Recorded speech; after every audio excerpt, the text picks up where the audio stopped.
Creating a successful company is no use if you aren't able to stay in it. If you talk nonsense, you could be fired from your own company. It has already happened at Google, Twitter, and Apple. From sexual abuse to a badly timed joke, watch until the end and we will tell you all about it.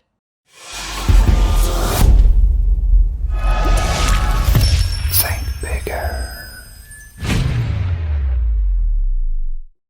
Most of the products and services that are a part of our lives have emerged from the vision of entrepreneurs who have managed to turn their ideas into reality. But often the founders of highly successful companies are put aside for the survival and growth of their own businesses. Number 1. Travis Kalanick, Uber.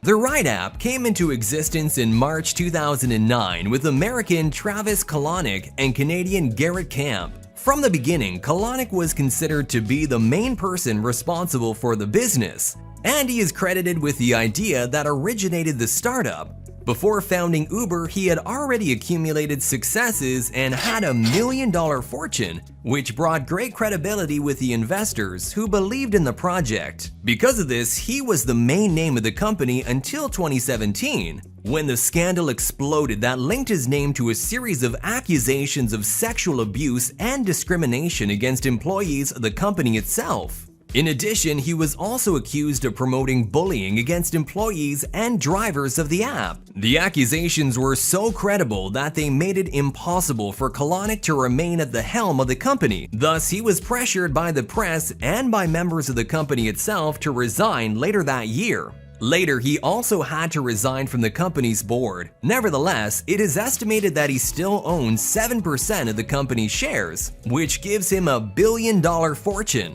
Meanwhile, he also undertakes side initiatives. Number 2. Martin Eberhard, Tesla. The majority of their income had come from doing small projects for the car companies as they were trying to make electric car demonstrations. But now that the electric car, the zero emissions vehicle mandate had been gutted, all that business went away. So they were going out of business. So I reached out and actually rescued them. I invested some of my own money into the company and tried to get them to build me personally a car. Although Elon Musk has become world-renowned for being the owner of the automaker Tesla, he did not found the company. In fact, the founders of the company were Mark Tarpenning and Martin Eberhard. Musk's entry into the company came after the tycoon left the helm of PayPal after becoming a multi-millionaire due to the sale of the business to eBay. Betting on the future success of an electric car manufacturer, Musk decided to invest in the venture that was already taking its first steps in Silicon Valley, and had Martin Eberhard as its first CEO. Over the years, Eberhard's relationship with Musk became untenable, and he resigned in 2007. Since then, the CEO of the business has been Elon Musk himself. At the time, Tesla was struggling to deliver its first car to the market, and the work of the then CEO was extremely questioned by investors and buyers who bought the models before they were even delivered. And with this combination, the co-founder left the company, but he later sued Elon Musk for defamation because of repeated allegations that his management at Tesla was chaotic. Yet a few years after Eberhard's departure, Tesla managed to deliver its first models, and today it is an unqualified success. Number 3. Adam Neumann, WeWork. WeWork was considered one of the most innovative and promising companies on the planet. Created by Miguel McKevely and Adam Neumann in 2010, the company generated enormous expectations by facilitating the rental of workspaces for startups and anonymous people through a co-working system. Over the years, Neumann became the main figure of the company and considered one of the most promising young leaders in the world. And there was great anticipation for the completion of the IPO of the company planned for 2019. But before the IPO could take place, a series of irregularities involving the company's management were discovered. Among them was the fact that Neumann himself owned some of the properties leased by the company. Besides this, he was also a creditor of the company, a fact that was unknown to the shareholders. In addition, a discrepancy was noted between the values presented by the company and the values calculated by a professional consulting firm. The investigation also revealed that the commander used the company's cash for private use, including parties with illicit substances during work hours.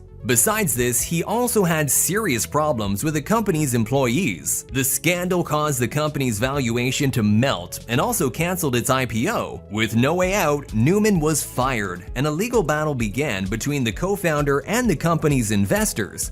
Today, Newman is considered persona non grata in the international market, and WeWork is trying hard to get back on its feet. I did not expect it. I didn't want it. I feel tremendous regret for it. Even though it happened after I stepped down, and it happened because the company changed directions. We were on a grow, revenue-oriented company, and the decision was to make it profitable, and you needed a lot less employees for that. I regret for every single person that had to go through that. It was not my intention and not what they signed up for. Number 4. Jack Dorsey, Twitter. We believe that Twitter is best served by having the largest corpus of conversations, by having different perspectives on how people consume those conversations and interact with those conversations. I think generally it's just going to create a ton more invention for us and innovation for the community using Twitter every single day.